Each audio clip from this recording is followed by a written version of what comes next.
J'espère que vous allez bien. Aujourd'hui, on va se retrouver pour un deck un peu plus simple à jouer que l'ancien démo. Liste qui performe plutôt très bien, que ce soit en top légende ou même à tout Elo. Donc la liste va être quand même assez pertinente. On l'a d'ailleurs affronté lors de la dernière vidéo où on jouait guerrier et on s'est fait tout simplement rect par une 2-5 qu'on n'a pas réussi à one shot. En fait, le deck va pouvoir avoir énormément de bursts si vous arrivez à mettre des petits spells dans le deck, donc les spells qui infligent 4 au personnage avec le moins de PV, l'ennemi avec le moins de PV.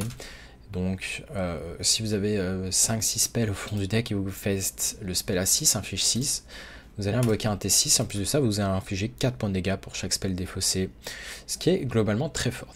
Donc on va dire que cette liste devrait être quand même assez stable, c'est-à-dire que si vous avez envie de climb, a priori le patch a eu lieu et ce deck n'a pas été impacté contrairement à Démonie Stadius OTK. Donc je pense que c'est vraiment un très bon choix. Je voyais également le joueur américain Clark qui jouait cette liste, enfin du moins une liste à peu près similaire, peut-être une carte ou deux près, et qui tout simplement faisait que gagner en top 200 légende. Donc je pense que c'est un deck qui a vraiment du potentiel et qui est même juste très stable, qui peut ne pas vraiment avoir de mauvais match-up.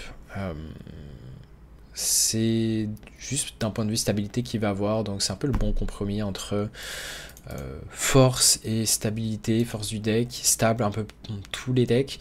Guerrier, je pense que c'est quand même un mauvais match-up, mais si vous faites une sortie bien explosive, vous avez toujours moyen de gagner. Maintenant, on va s'intéresser à la liste en détail. Donc les T1 qu'on va avoir, on n'a pas les T1 3-2 Flamme Imp dans le deck, qui sont joués parfois. Là, on a seulement la 2-2 pour 1 et la 2-1. Je crois que la 2-1 nous donne un spell inutile. Hein. Non, c'est bien un Barrel of Sludge. C'est le spell qui inflige des dégâts.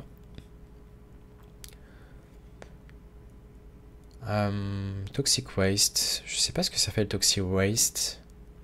Le passif, ouais. Le passif de cette carte, je ne sais pas ce qu'il fait en fait.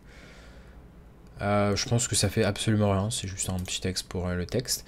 Maintenant le spell à 1, plus 3, un serviteur jusqu'à la fin, jusqu'à votre prochain tour. Ça va être bien si vous voulez faire un gros serviteur avec le lieu à 3 le tour suivant. Donc si vous avez votre lieu, ensuite vous faites le spell à 1, vous pouvez faire vraiment un gros serviteur qui lui gardera les stats. Vous avez un peu le package fatigue, notamment avec le spell à 2 qui fait que vous prenez des dégâts de fatigue et inflige des dégâts équivalents à tous les adversaires. En mirror, ça peut être très fort. On va avoir le T4 qui prend des dégâts de fatigue, invoque autant de 3-3 imp. En termes de power level, cette 3-4 est quand même très forte. Tout simplement parce que c'est une 6-7 pour 4 minimum et elle peut facilement monter à plus. On a le spell à 3 qui est pas mal pour synergiser avec le fait de discard un spell. Si vous avez le spell à 3 qui vous fait piocher, vous allez tout simplement invoquer double 3-3 rush et en plus de ça piocher, et au pire si vous défaussez un spell qui coûte pas cher que vous avez eu grâce à la 2-2 pour 1 qui vous donne donc un spell échangeable, c'est pas si grave. Hein. Vous pouvez vraiment faire des bons tours de tempo. La 3-2 vous permet de faire du burst à distance également, mais également de remove des serviteurs adverses. Il faut bien que l'effet final soit activé, donc vous n'ayez plus que 3 de mana quand vous jouez cette carte. On va voir la 3-2 pour 2 cris de guerre et râle d'agonie, met un Barrel of Sludge au bottom de votre deck, donc ça va toujours dans le côté synergique avec le spell à 6. Le T4 qu'on joue en 2 fois qui à la fin de votre tour détruit le bottom 3 de votre deck, et même si vous n'avez pas de spell à 3 à défausser, cette carte reste quand même très fort. Les synergies c'est quoi? C'est le lieu à 3. Le lieu à 3 qui risque d'ailleurs d'être un keep, si vous faites une sortie avec le lieu à 3 et 7-7 sur 4, c'est très fort. Maintenant si vous arrivez à avoir une 2-5 qui rush dans un serviteur, ça peut très vite snowball, notamment contre des decks aggro, mirror peut-être. On a la 2-2 pour 2 qui va être un keep également à mulligan qui prend des dégâts de fatigue, gagne l'équivalent en attaque et PV, donc vous pouvez faire une curve à base de ceci. Imaginons que vous ayez les deux, vous jouez ça sur 2, sur 3 et derrière sur 4 vous avez l'équivalent de 9-9 plus 3-4, donc 12-13 de stats, ce qui est juste absurde. Hein. Et vous pouvez faire vraiment des tours de tempo assez débiles. Est-ce qu'on a analysé toutes les cartes? C'est cette carte aussi qu'on n'a pas analysée. Parfois, vous allez rien avoir à faire sur tour 2. Discard de cartes, j'imagine que c'est aléatoire. Ou détruire un de vos mana cristaux. Donc, c'est une 6-8 pour 4. Maintenant, s'il faut la forger, ça coûte 2 de mana. Et vous avez donc une 6-8 que vous pouvez jouer pour 4. Je pense qu'on a quasiment fait le tour. Il y a le T4 qu'on n'a pas parlé. T4, vos sorts de fel coûtent 2 de moins et ont lifesteal, donc ça peut vraiment bien vous permettre de remonter en PV, notamment si vous avez pris des dégâts de fatigue grâce à vos cartes, ou à cause de vos cartes. Et vous obtenez 2 Barrel of Sludge. Donc vraiment une carte très très forte, cette 2-6, pour remonter en PV et pour burst, tout simplement. Parce que, imaginons que vous arrivez avec plein de spells en main, bah, vous pouvez vraiment faire plein de spells à 1 de mana, du coup ils vont coûter 1. Et c'est très fort, et je pense qu'on a analysé la liste dans la globalité. Maintenant, on va se retrouver en game. Contre un DH, on pourrait choisir de garder T1, T2, même s'il y a de meilleurs T2, mais je pense que, étant donné qu'on n'a pas la pièce et qu'on garde déjà un tour 1, on va se permettre de garder ce tour 2, même si on aurait préféré avoir une 3-3 sur 2 par exemple. On a une très bonne sortie, si jamais c'est un deck aggro, on n'est pas si mécontent, parce qu'on va avoir une curve vraiment très bien, pour le coup. Il va avoir le trade, il a utilisé la pièce cependant. Et l'avantage de ce spell à 0 que vous récupérez, c'est que vous pouvez l'échanger. Vous pouvez le défausser, vous vous en fichez un peu. Vous pouvez l'échanger, elle peut arriver au fond du deck. Du coup, si elle est défaussée, c'est pas grave. Donc c'est un peu comme une carte de pioche. La 2-2 est très forte sur 1 de mana. Ici, on va jouer la 2-5 et prendre un trade, même si ça ne m'aurait pas choqué de jouer le spell à 3 de rush. Je pense que c'était même bien meilleur. Hein. Ça faisait plus de board, my bad. Hein. J'ai joué un peu trop vite, mais le spell à 3 était beaucoup trop fort en vrai ici.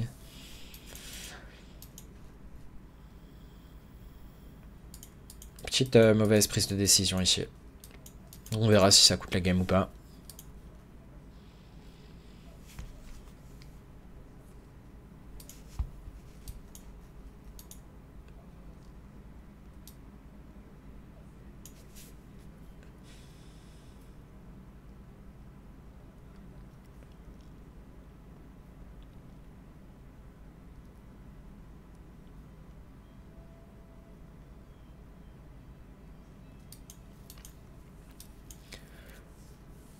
Pour ce qui est du match-up contre DH, j'aurais pas assez de recul et même des match-up en général, je pense que tous les match-ups sont gagnables maintenant. Match-up a pas l'air si simple que ça, à voir si il va prendre les trades sur la 2-3. Ok, il va nous mettre plein de spells en main. Là typiquement si on arrive en late game et on a la 2-6, bah on n'est pas trop mal. Et pareil, si on top deck la 7-7, bah, on va avoir une 7-7 qui va snowball sur le board, qui va tuer tout le board adverse. Donc la 7-7 serait une très bonne pioche pour le coup. Ici, est-ce qu'on a envie de jouer la 6-8 en tempo comme ça? Je pense que on va jouer ceci et on va accepter l'overdraw prochain tour. Après, jouer le spell à 3 me dérange pas. Autant contester le board, c'est chiant pour lui, hein. Il n'a pas de board, il doit faire face à 2 créatures, même si il peut en tuer une facilement. Mais ça me dérange pas ici. Comme ça, on va peut-être même pouvoir un tour avant de jouer la 6-8. Comme ça, on défausse pas nos spells de burst. On économise au maximum nos ressources, même si on a un HP. Hein. Là, on pourra l'utiliser. Je pense qu'on est OK. Est-ce qu'on préfère même HP et jouer la 3-2? Je suis pas sûr. Hein. On va prendre le trade. Je pense que prochain tour, ça risque d'être HP 6-8.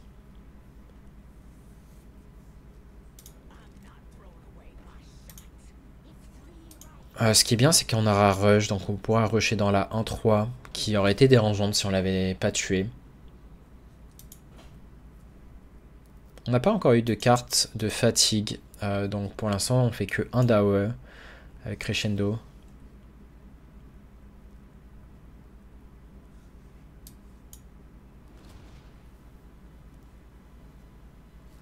D'ailleurs, est-ce que cette carte va être améliorée ou pas? Oui, je crois qu'elle est améliorée. Hein.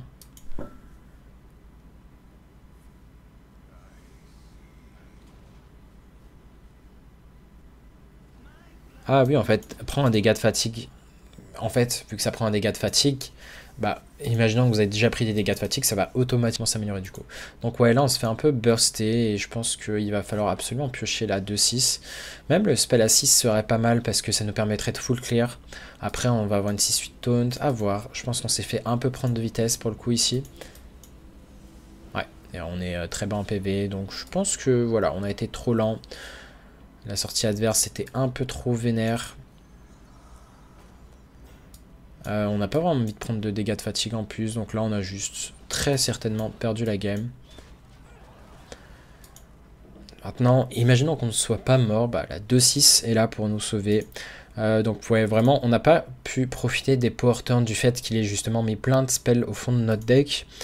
On n'a pas pu avoir ni le spell à 6, ni la 7-7 qui aurait été assez incroyable en curve. Donc voilà. Je vous montre un peu les raisons de pourquoi on n'a pas réussi à snowball, en l'occurrence ici. Et ici, on m'a l'air bien mort.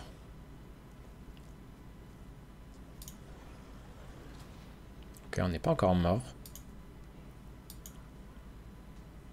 Du coup, c'est pas fini si on top deck. La carte. Peut-être qu'il n'a pas de dégâts directs également.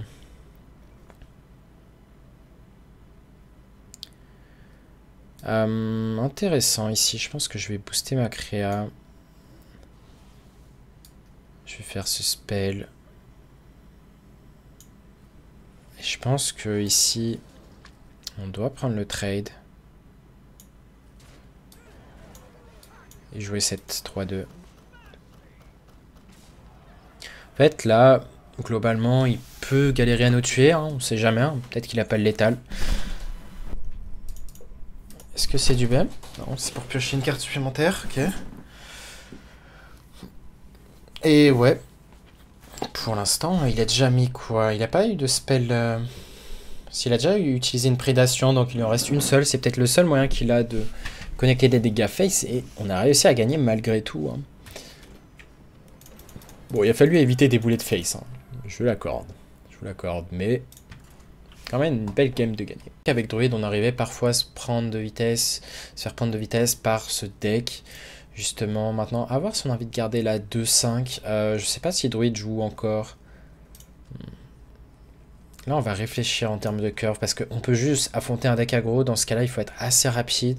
Et ça me dérange pas de vraiment, même mulligan la 2-5 ici, même le lieu qui me paraît trop lent contre spécifiquement un deck aggro. On aimerait bien avoir un T1. Donc j'ai vraiment hard mulligan pour un T1. Après, bon.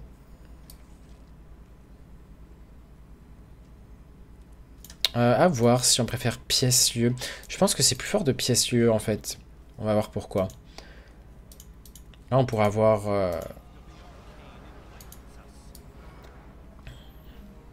un serviteur décent. Je pense que c'est quand même pièce-lieu le play. Ensuite le tour suivant on fera... on aura une 3-3 et on pourra faire une 6-6 rush. Comme ça, le tour suivant, on fait une 3-4 qui invoque une 3-3.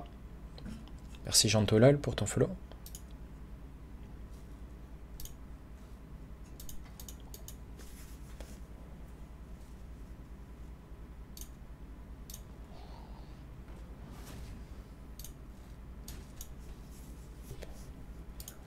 Ok, on va rester sur notre plan ici.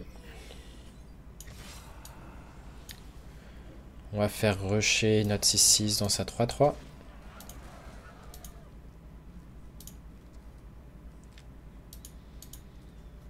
D'ailleurs, je suis en train de penser, la game d'avant, on aurait dû juste jouer la 6-8 en fait. Le fait de défausser deux cartes synergisait avec les spells à 3 qui infligent des dégâts, qui auraient pu tuer des serviteurs adverses. Donc my bad, on a juste mal joué pour le coup.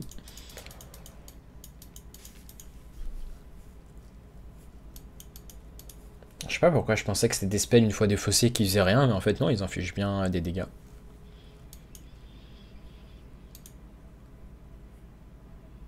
Ce qu'il y a pour avoir tué notre 6-3, ouais. Relo. On peut faire 2 DAE à tout le monde maintenant. Je vais pas vraiment envie de défausser deux cartes ici. Hein. Je pense qu'on va juste jouer double 3-3. Hein. C'est trop de stats. Hein. Je pense pas qu'il y ait d'intérêt à trade. Ici, on va juste face. Pourquoi on voudrait trade, sachant que dans tous les cas, il a pas de trade on board avec sa 2-2.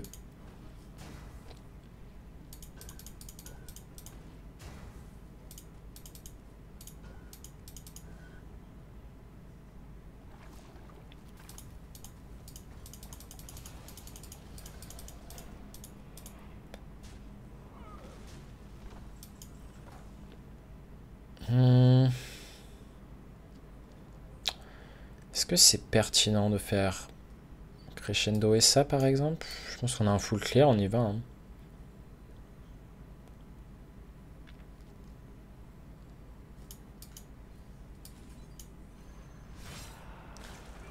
On est content d'avoir une 3-3 en plus, je pense. Quoique... On va peut-être garder ce spell à 3, enfin le lieu plutôt. Juste parce que prochain tour, on pourrait avoir un T6. La 2-1, ce qui est bien, c'est quand elle va reprendre des dégâts et qu'elle va mourir, on va avoir un spell supplémentaire, Barrel's Sludge au fond du deck. Donc le burst va faire énormément de dégâts, ça va faire 6 plus 2 x 3. 2 x 4, pardon. Donc là, est-ce qu'on a juste un létal? Ok, parfait. Cette carte meurt. Et maintenant, il suffit de dodger. Parfait. Du coup, pour s'assurer d'avoir les dégâts, on va faire ceci. Trade. Et allez, face. Même si on avait juste létal dans tous les cas. C'était un beau bébé, le Cairn. Très beau bébé, même. Ouais, Druid, ça me choque pas qu'on arrive à le prendre de vitesse, pour le coup. Content aussi de la curve qu'on a fait, pour le coup. Et là, typiquement, c'est plus facile de prendre les décisions avec ce deck hein, que l'autre démo que j'avais présenté et qui d'ailleurs n'est plus trop jouable hein, avec le nerf pour l'instant.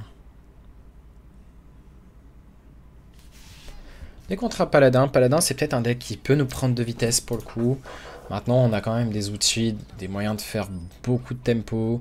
On a la 2-1 sur 1 qu'on risque de jouer. Peut-être que la 2-5 va être un bon keep en l'occurrence contre Paladin. Je pense que j'aime beaucoup avoir cette 2-5 rush. Maintenant, c'est sûr qu'on aurait préféré avoir un T2 largement. Mais bon. En tout cas, le deck a l'air de quand même faire preuve de stabilité.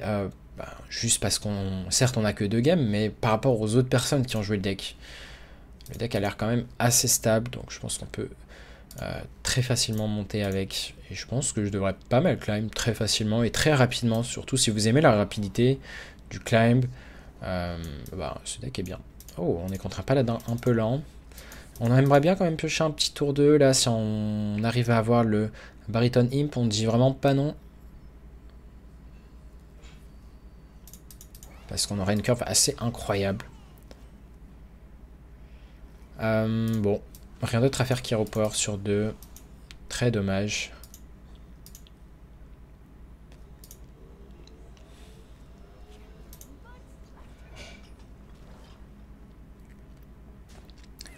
Je pense qu'on va rester sur notre plan de 2-5 rush.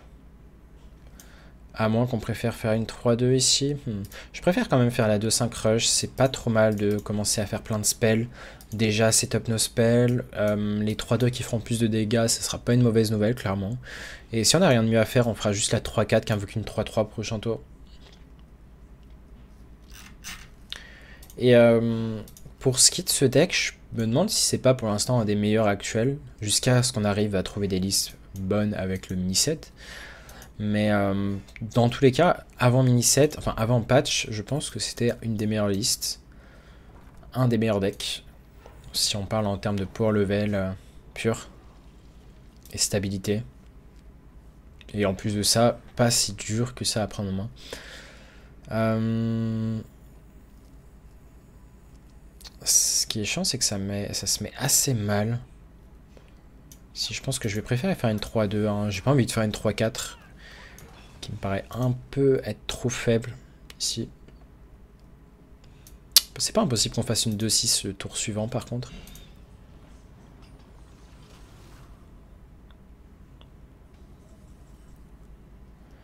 Il a Furie des Vents, non? Ouais. Je pense qu'on va jouer ça. et jouer un Barrel of Sludge. Prendre le trade. Et là, on a déjà beaucoup de burst sur tour 6. En fait, la force de ce spell... Bon, en plus, il coûte que 4, hein, vu qu'on est sous 2-6. Sous 7-2-6. Mais la force de ce spell, c'est vraiment, ça invoque un T6. Un T6, si vous avez le lieu à 3, par exemple, vous pouvez avoir un gros serviteur avec Rush. Et le côté burst que ça fait, 6 plus les 2 spells à 3 au fond du deck. Donc ça fait 14 de dégâts. Hein, partant du principe qu'il n'y ait pas de serviteur. Ok, là le Léviathan, très chiant. Maintenant on va avoir un full clear, en plus d'avoir un serviteur on board.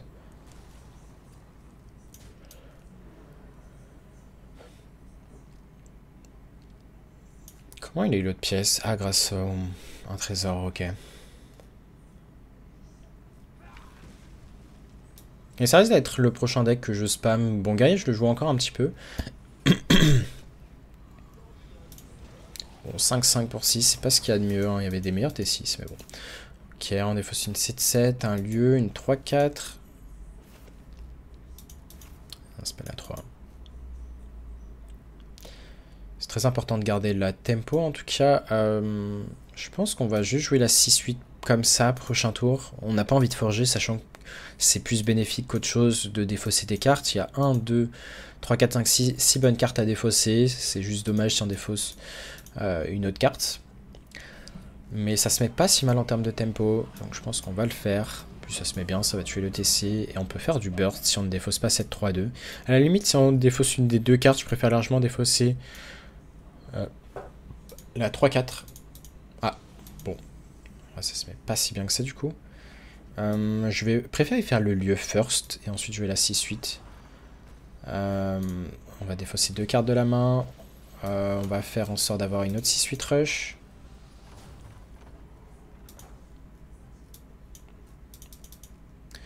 On a quand même setup létal on board avec notre main, si jamais il ne faisait rien. Bon, après, il a son lieu, mais bon. Ah, dommage. Typiquement, c'est un gros power turn qu'il pouvait faire. Maintenant, ce n'est pas fini, on a encore des ressources. On a encore des ressources ici. Je pense qu'on préfère faire la 2-5 ici. C'est close. Mais vu qu'on n'a pas amélioré la 3-4, j'aime pas du tout faire cette 3-4. Ici, on va jouer cette 3-2. Voir si on tue tout ou pas. On ne tue pas tout maintenant. La 2-3 va encore reprendre des dégâts. Et on pourra refaire du burst. Là, typiquement, on a presque létal en main. Faudrait limite piocher l'autre 6-8 hein, pour défausser plein de cartes de notre main. Là, quand c'est possible, on préfère largement utiliser le passif de nos cartes qui défaussent des cartes. Donc là, on va attendre la 6-8 gentiment pour défausser des cartes de notre main si possible. On n'a pas envie de juste balancer les spells comme ça. Ok, il a peur de cette 2-1, logique. Ah, il fait 1, ah ouais, c'est fort. Hein.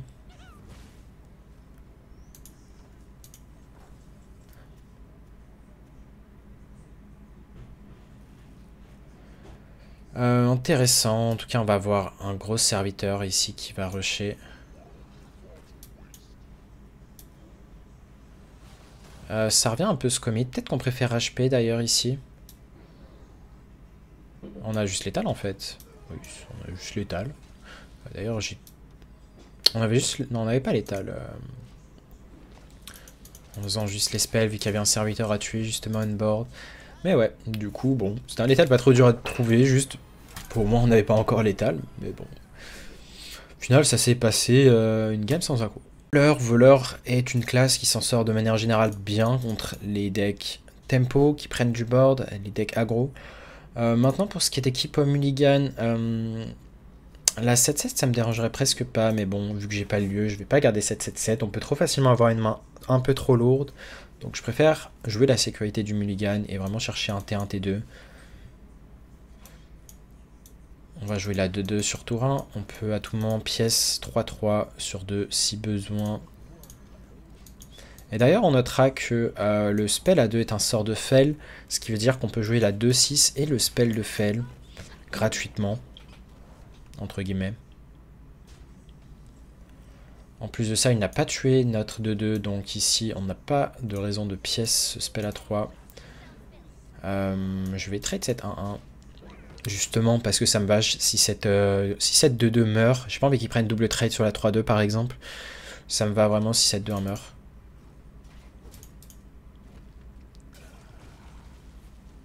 Ok. Maintenant, ça va pas se mettre si bien que ça les trades. Hein.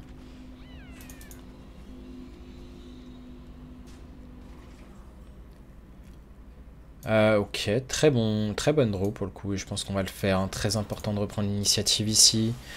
Notre créature va revenir en 3-3 en stats, donc c'est l'avantage de faire un buff, ça équivaut à donner concrètement des PV à un serviteur si jamais il prend des dégâts. A voir si on a envie de faire la 2-6 sur 4. Je pense qu'on va le faire juste parce que ça se met... Non. Ça se met pas trop mal, ça nous permet de prendre un trade. Et les autres plays sont juste trop lents. À voir. Est-ce que le top deck une 7-7 nous fera changer d'avis? Peut-être en vrai. Une 3-4 également. Donc ouais, je pense qu'on va le faire ici. On va prendre le trade.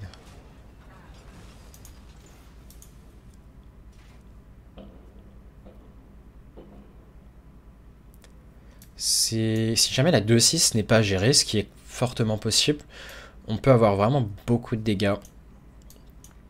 Là on va faire 6 et en plus on peut tuer des créatures qui pourraient avoir on board. Et on ferait 4 de dégâts x 2. Ok, est-ce qu'il va réussir à tuer notre carte? Ouais, malheureusement. Du coup il va bien monter en PV.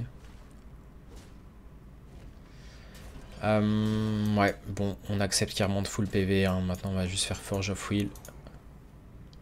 La gamme ne sera jamais finie, hein. On a tellement de ressources en fait. Ok, intéressant. Je pense que ici je vais choisir de faire une 3-2 rush. J'ai vraiment envie que cette 1-1 meure pour éviter des shadow step, et puis également... dans tous les cas, j'ai pas envie que cette 1-1 tank 4 de dégâts, tout simplement.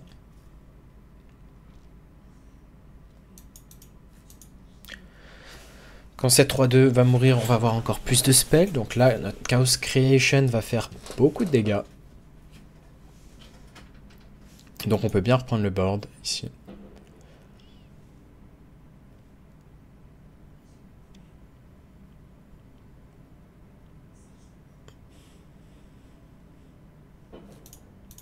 Maintenant, on voit vraiment la force de voleur, hein, c'est qu'il a réussi à bien stabiliser les spells aléatoires qui ont été assez forts, hein, les trésors, qui lui ont permis de bien garder le board. Le fait qu'on n'ait pas le board fait que...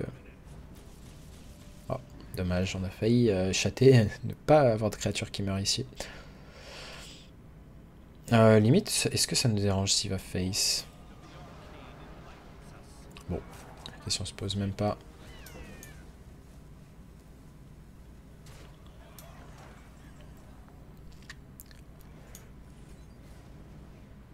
On a un bon T6. Bon, c'est une 4-6. Oh, attendez, spell damage plus 3. Attendez. Attendez, est-ce qu'on n'est pas en train d'arnaquer là? Il serait presque mort s'il n'avait pas de serviteur. On board. Bah, s'il n'avait pas de serviteur on board et qu'on avait fait face, il était mort du coup. Ok, pas de bêtises, pas de bêtises. Des cartes inutiles. Ah, dommage. La 4-6 qui va être gérée très facilement pour 1 de mana. Ah, même pas. Et ouais, du coup, on s'est fait prendre de vitesse très facilement ici. Enfin, les power turns du voleur ont été juste trop forts, donc on va accepter de FF cette game. Après, on aurait pu quand même avoir un bon petit board. Imaginons que ces cartes étaient nulles. Il y avait peut-être match, mais bon, les chances me paraissent vraiment très limitées là. On est contre un Death Knight, bon c'est bien, on aura fait plusieurs match-up au moins. Est-ce qu'on a vraiment affronté plusieurs decks? Ouais, là pour l'instant c'est la 5ème classe différente. 5 games. Pour ce qui est d'équipe Mulligan, on va vraiment rien garder ici. On veut vraiment chercher nos T1, T2. On a eu un T1, un T2, c'est parfait.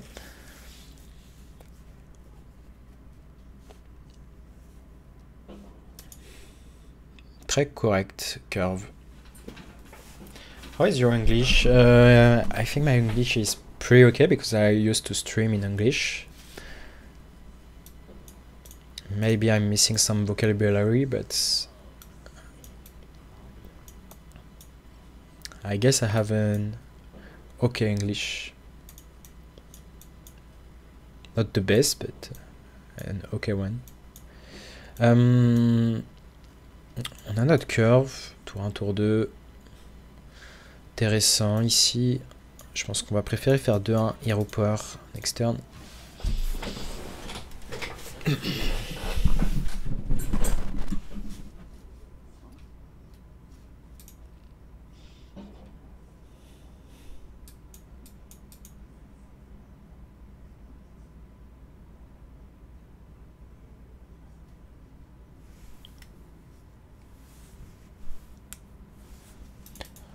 Coin, qu'est-ce qu'il veut Coin?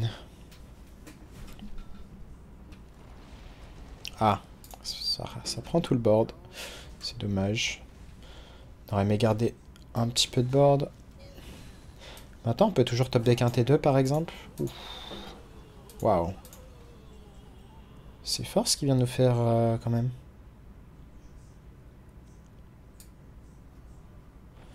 Je vais... Oh.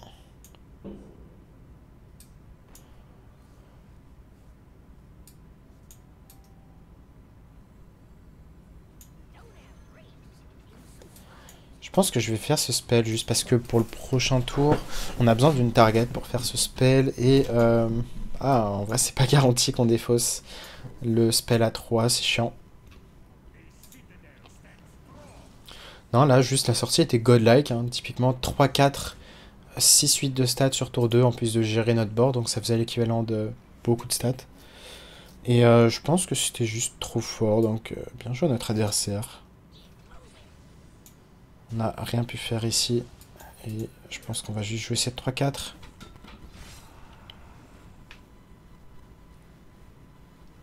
Là, c'était vraiment juste godlike. Hein. Cette sortie, il l'a fait une fois sur 30, hein, peut-être. La réponse parfaite. Mais du coup, en l'occurrence, c'est typiquement quand tu te prends une sortie de style 5% de chance d'arriver, c'est difficile de d'estimer un peu comment s'en sort le deck contre ce match-up là précisément. Il va falloir un peu plus de game, hein, on va pas se cacher.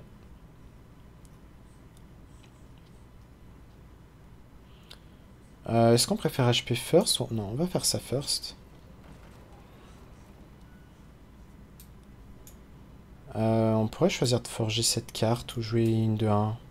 Peut-être qu'on préfère jouer cette 2-1. On va prendre les trades sur ça 2-8.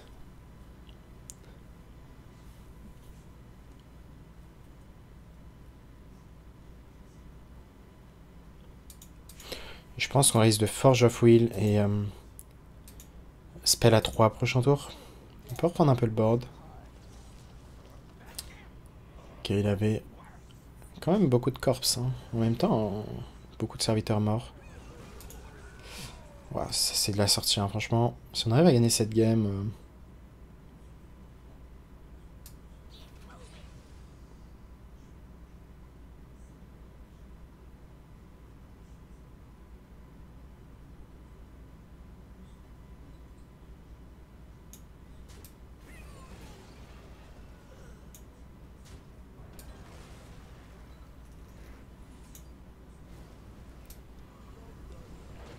C'est un beau serviteur, ok. Il y a au moins match. C'est la bonne nouvelle, c'est qu'il y a match. Du moins de notre point de vue. Après, il va peut-être nous faire un tour trop fort, donc il n'y aura plus match, mais...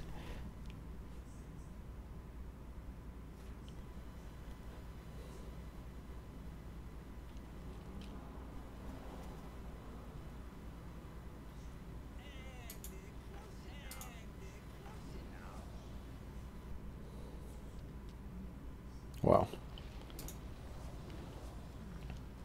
Bon, je pense que ça suffit à finir la game. Je vois pas trop de doubt pour comeback.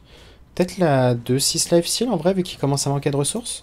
Ouais, je pense vraiment que si on a la 2-6 lifesteal,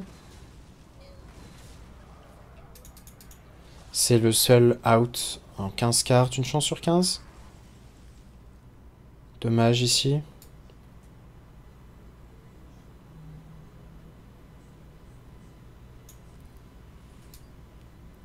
Va falloir bien défausser nos cartes ici. Après, on peut juste faire ça en vrai.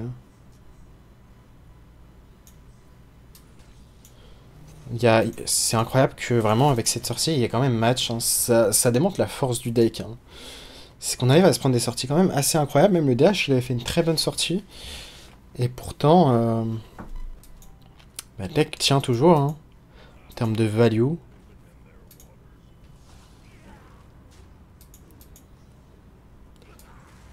Oh, attendez, mais là c'est le comeback, je reconnais. On fera ça prochain tour évidemment. Là d'abord, on joue Power Turn. Là, typiquement, si on ne meurt pas maintenant, on devrait gagner la game parce qu'on a Snowball un gros board. Là où si on avait joué 2-6, ça serait peut-être le play un peu trop passif. Parce que derrière, il peut se retrouver à jouer des géants, jouer des gros serviteurs. Deuxième T5. Donc je pense que c'était important ici. De partir sur ce play. Que va faire le Titan? Je sais même pas le passif. C'est quand même fort. Waouh, il gagne les PV en plus, c'est trop dur à tuer ça.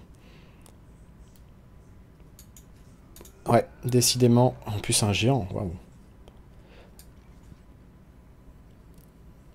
Euh...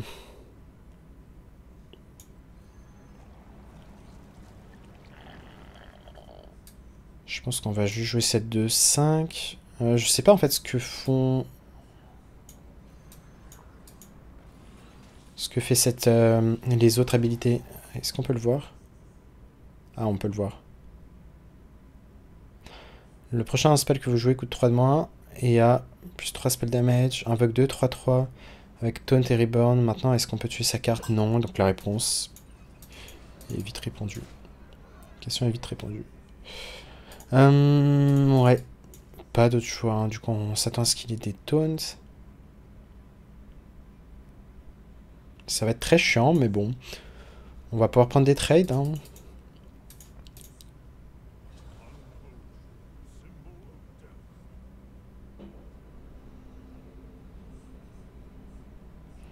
Patron du deuil de Tadius. Oh, ça va, écoute.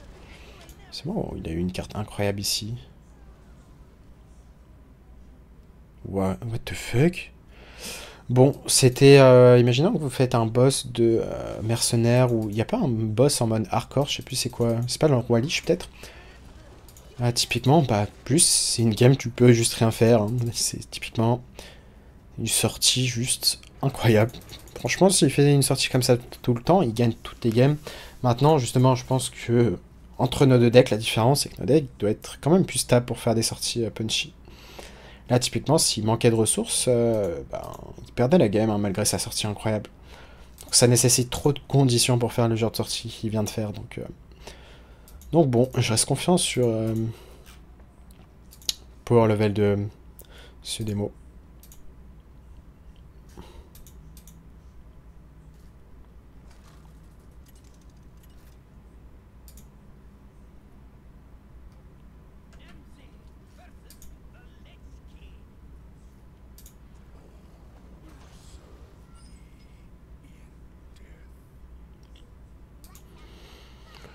Je pense pas qu'on garde la 7-7. On veut vraiment, encore une fois, chercher tour 1, tour 2. Hein. Ça me paraît vraiment trop important.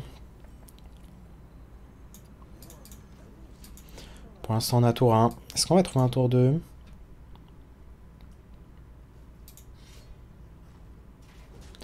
Un deck plague intéressant.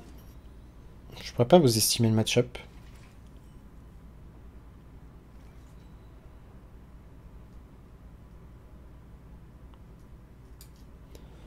On va peut-être préférer jouer la 2-1. Quoique. En vrai, vu qu'on a un bon tour 3 à jouer, je pense que c'est fine.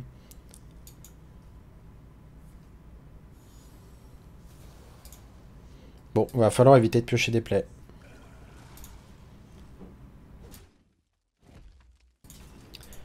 Pest, c'est chiant parce que ça mélange les tonneaux, mais on lui pose des 7-7, il pleure. Oui, c'est vrai. Je pense que c'est pas simple pour lui de one-shot une de 5. Je vais la jouer quand même.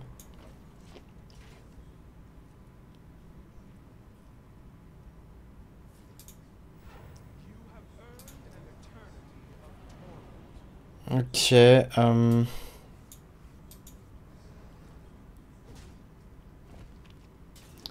On est pas très content d'avoir Crescendo en main ici. Hein. Ah.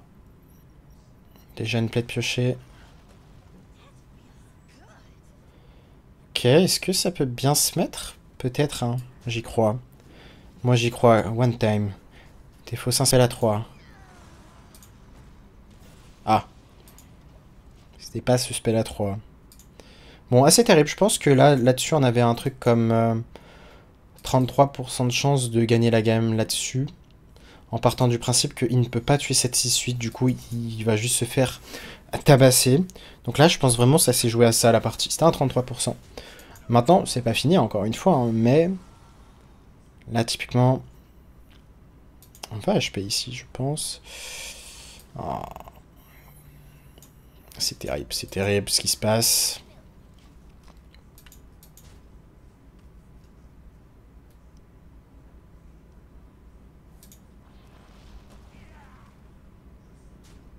Il va faire 2 à tout le monde, j'imagine. Ouais, on a été très unlucky, hein, globalement, dans cette game. Mais bon, ça fait partie du jeu. Et c'est aussi le fait d'avoir pioché beaucoup de tonneaux, hein, enfin beaucoup de pestes. Malheureusement, ça ne s'arrête pas. Ça fait effet en chaîne, logique.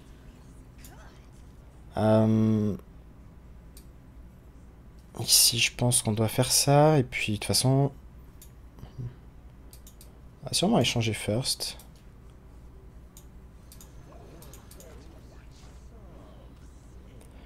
Bon, on a défaussé une peste. Pas de spell à 3 au fond du deck, malheureusement.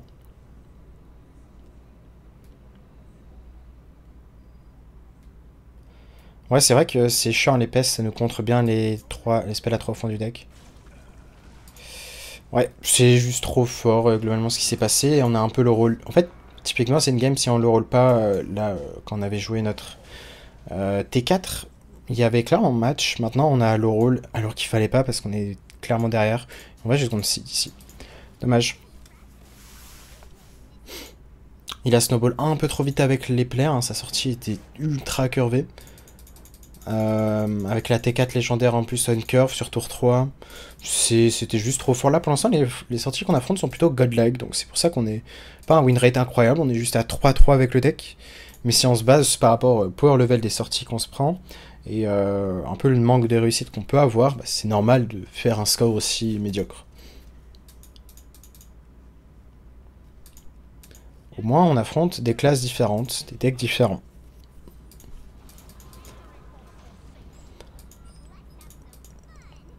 Est-ce qu'on a envie de garder le lieu à 3 sachant qu'on a un T2? Ça me dérange pas. Qu'est-ce qu'on préfère faire entre ces deux tours 2 on curve? On préfère largement faire la fatigue, la 2-2 qui nous proc la fatigue, tout simplement parce que c'est une 3-3. Et en plus de ça, si jamais on joue on top deck la 3-4 on curve, bah ça fera une curve assez folle, assez forte. En tout cas, c'est pas grave de pas avoir T4 pour l'instant. Là, on va juste poser une 3-3 sur 2. On peut poser le lieu sur 3, double T2 sur 4, si jamais on ne pioche pas de T4.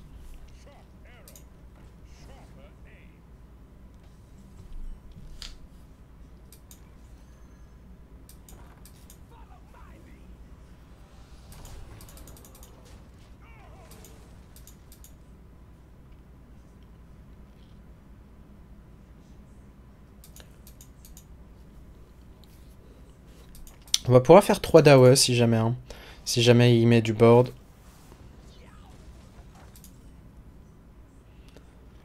Ok, on va jouer ces 2 cartes.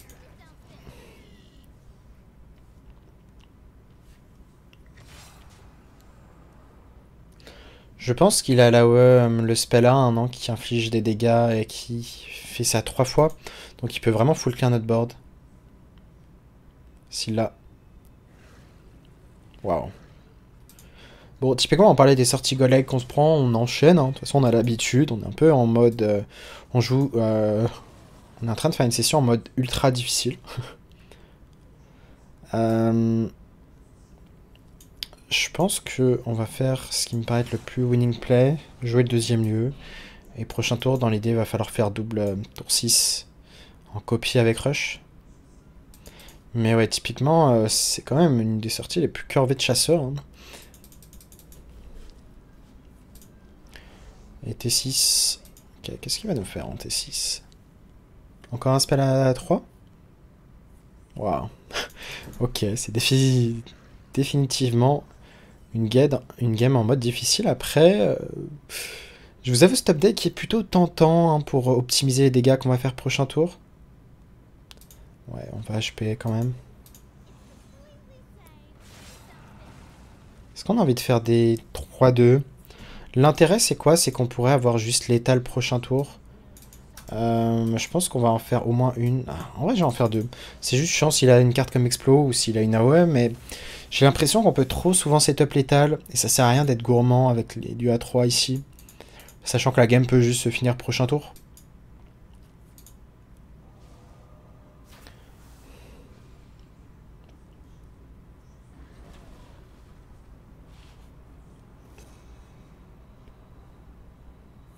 Ah. Est-ce qu'on a létal la question? Je crois qu'on a juste létal dans tous les cas. On peut d'abord tuer notre 3-2, on va d'abord taper avec ça. On optimise les dégâts en mettant un spell en plus au fond du deck. Et voilà, toujours là pour faire plus de dégâts. Salut à toi, Bambi. Donc ouais, on arrive quand même à battre des sorties godlike, donc je pense que s'il avait fait une sortie très moyenne, on aurait juste détruit le chasseur. Hein. Il n'y aurait juste pas de match. On avait une bonne curve quand même, monsieur. Mais bon. On est contre un paladin à nouveau. En termes de curve, est-ce qu'on aurait envie de se dire on garde double 2-5, comme ça on fait pièce de 5, de 5? C'est pas impossible. Derrière, on enchaîne avec une 7-7. C'est une curve qui est quand même intéressante, je trouve. Ce qui serait incroyable, c'est d'avoir un terrain, évidemment, mais bon, pas trop en demander.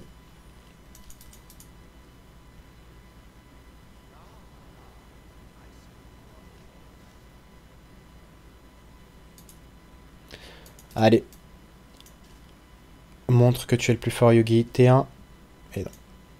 Et là, typiquement, bon. On a une main assez lourde avec double T7, mais bon, c'est une curve qu'on a acceptée, hein, ça synergise bien.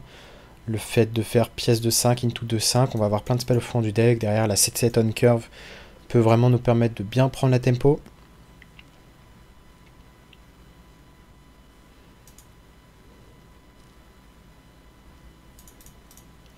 Parfait, ça. Franchement, on pouvait pas demander mieux qu'une petite 1-1 à trade gentiment. Un petit trade inoffensif sur notre 2-5. Ça fait plaisir. Est-ce que t'as pas envie de HP encore une fois, peut-être?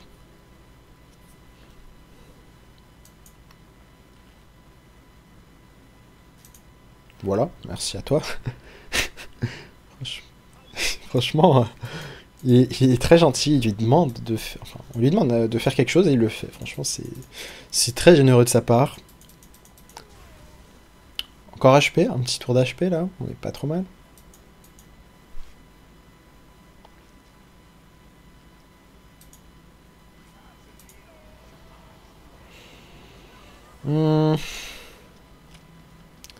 J'aimerais bien un peu plus grid mes 2-4 pour le coup. Je pense que je vais jouer ça, défausser 2 cartes de ma main. Et on a touché un spell, ce qui est vraiment cool. Pour vraiment détruire sa carte. Là, on a un board très menaçant déjà. Et j'aimais pas le double trade, c'était vachement long. Certes, ça faisait du burst, mais j'ai vraiment envie de le faire chier avec ces 2-4.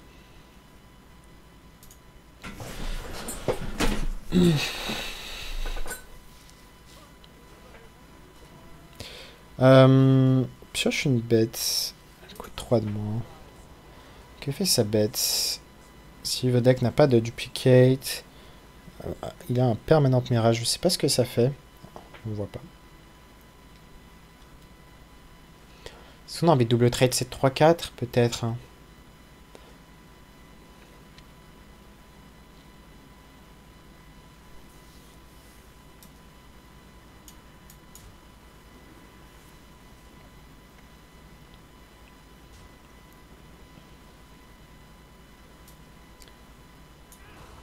Après, l'intérêt de ne pas jouer la 7-7 maintenant,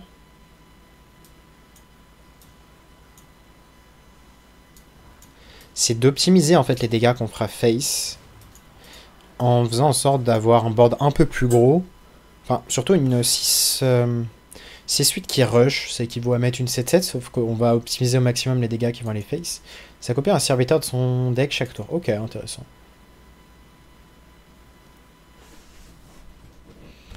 Intéressant. Maintenant, va falloir qu'il fasse des choses s'il va espérer survivre dans cette game. Consécration, ok, on va overdraw, mais c'est pas trop grave.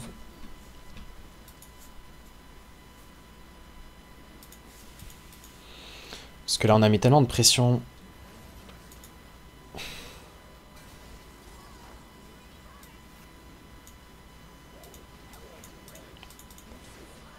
Et là, il est déjà à 9 PV. On a setup létal s'il ne joue pas de serviteur.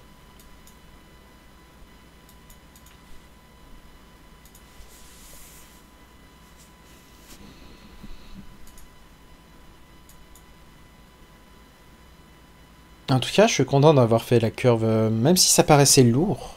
Là, on voit la force que ça a d'avoir gardé double 2-5 ici. Bon, certes, je sais pas pourquoi il a fait des HP.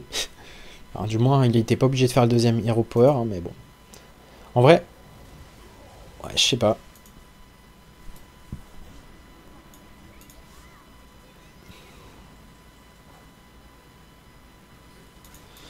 Bonne idée de concede. Ça me paraissait mal embarqué, hein. Merci Anil pour le follow. Tu reviens sur Hearthstone? Bah, je refais du contenu sur Hearthstone, j'en refais pas mal. Je verrai si j'ai le temps de tryhard pour justement février-mars. Niveau, vu que j'envoie quand même du volume au poker, donc enfin, je joue pas mal au poker.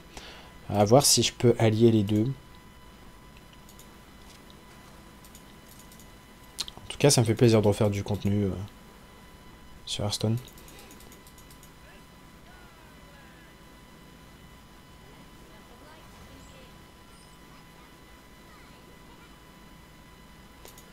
Death Knight. Est-ce qu'on a envie de garder la 3-4? La 3-4 est seulement bien si on a le T2. Donc, je pense que ça peut trop facilement devenir une carte morte en main, ou du moins une carte un peu lente. Et on a tellement de T4 que au final, ça me dérange pas de la renvoyer.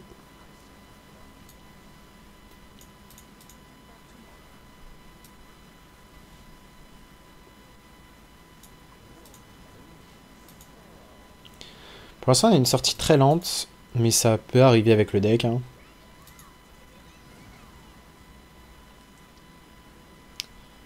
Intéressant ici, je pense qu'on va juste faire ça et prendre le trade. Même si on aurait pu connecter 5 faces, je pense que le fait de ne pas avoir une de 2 qui se fait contester sur le board est un peu important. Bon, il prend les 5 dans tous les cas.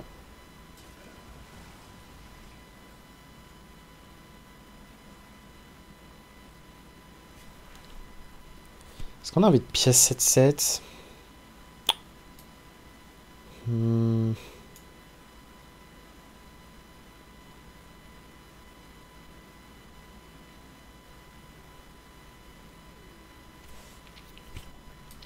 C'est quand même une 7-7 sur 3, hein. On va pas cracher dessus.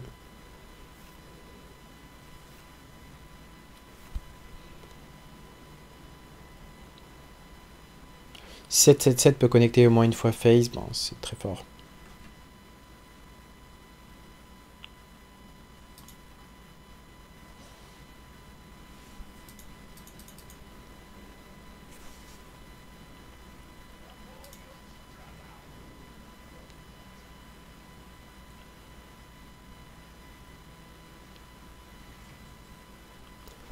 Très bon top deck ici.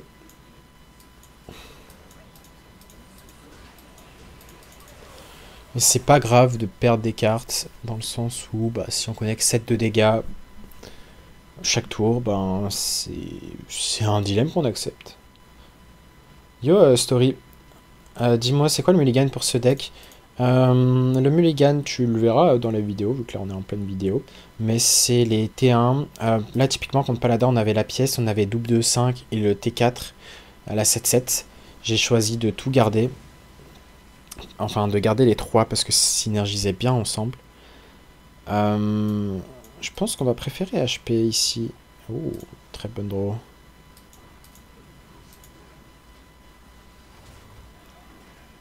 Continue de brûler des cartes. Mais bon, de toute façon, c'est une course contre la montre.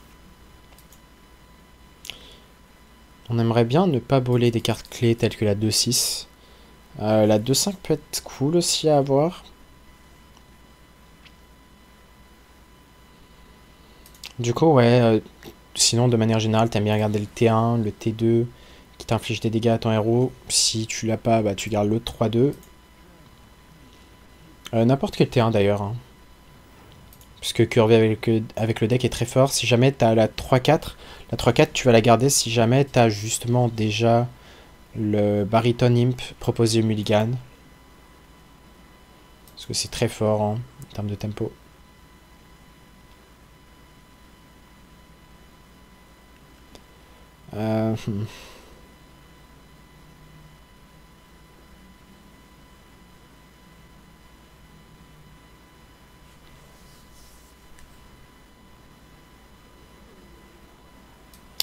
Je pense qu'on doit tenter de tuer Sacrea ici.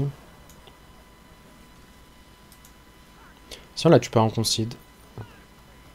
Parce qu'on pourra juste pas comeback. On a toujours la 2-6. La 2-5. On va pas jouer le spell assist tout de suite.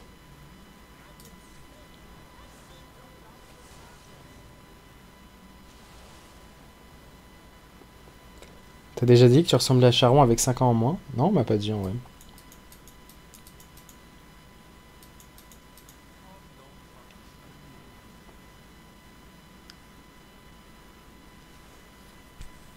Ouais, compliqué cette game juste parce qu'on a trop bolé notre deck et la sortie était pas dégueu en termes de réponse. On n'a pas réussi à être assez punchy, hein. Un peu trop lent malheureusement. Est-ce qu'on a envie d'HP? Je pense que oui.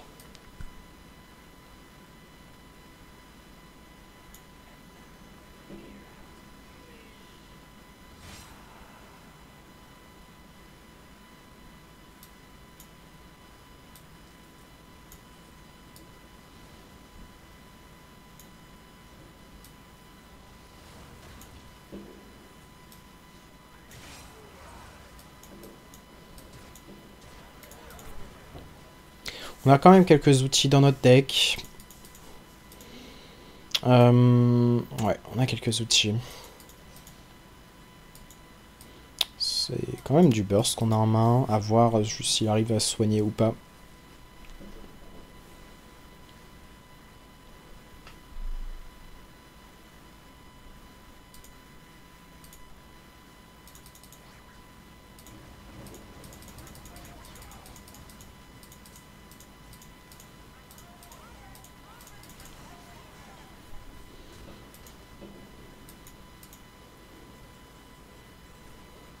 On va préférer HP first.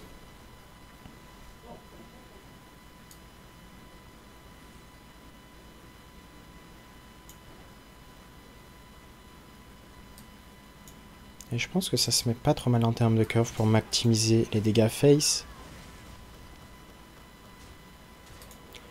Là, on vient de faire quand même pas mal de dégâts face.